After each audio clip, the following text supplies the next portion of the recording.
Good morning. Thought I would come on here and share a little bit of spell work I decided to do today before coffee. This is a little protection potpourri. It's made out of a half tablespoon of rose petals, a half teaspoon of cinnamon, 3-star anise, half teaspoon of elderflower. The reason why I'm making it is because I found this shell when I was at the beach.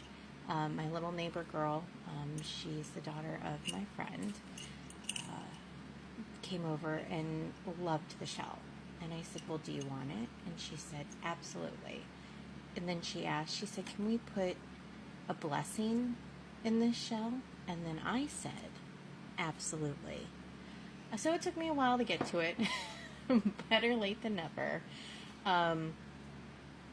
But I was working with Horace today, and he was like, a protection spell would be really great. We chose oranges. We did one orange. Well, it's a little shell. So we did one orange. We didn't put cloves on it. We didn't put pentagram on it. We just kept it simple and beautiful.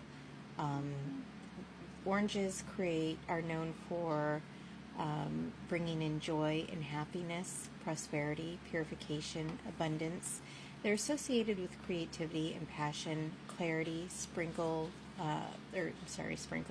sprinkled with spiritual renewal, maybe. They're known or believed to attract good luck, love, and positive energy.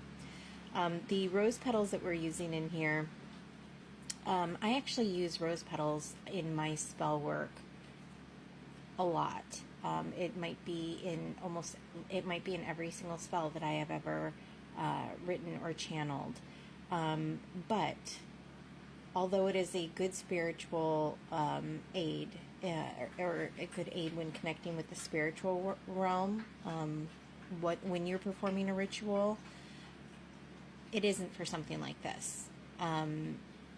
We don't support spell work being done with children, just because they're too young to be able to protect themselves. But doing something like this, creating a blessing and putting it in a child's room, is absolutely acceptable.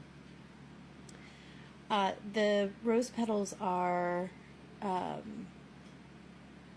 known for protection, divine love, emotional healing, inner peace, compassion, and self-love. We have the cinnamon, which is a spiritual shield of protection, abundance, prosperity. The smell is thought to raise vibrations, which is great when you're a little girl and you are dealing with other little girls and parents and rules and chores. Star anise, it protects against negativity it protects against negativity, but it's also associated with good luck, fortune, prosperity, and money. And then last but not least is elderflower, which is known for protection, purification, emotional balance, and communication. Of course, every single one of these ingredients, they do so much more, and they can be so much more, and they can be used in other more beautiful ways. It's not just the ingredients that you're using, it's also the intention that you're using it for, and this is what we chose to use it with. So, that's that. I hope everyone has an amazing rest of your day. I hope you all make good choices, and I will be on to do our card read a little bit later. Have a good day.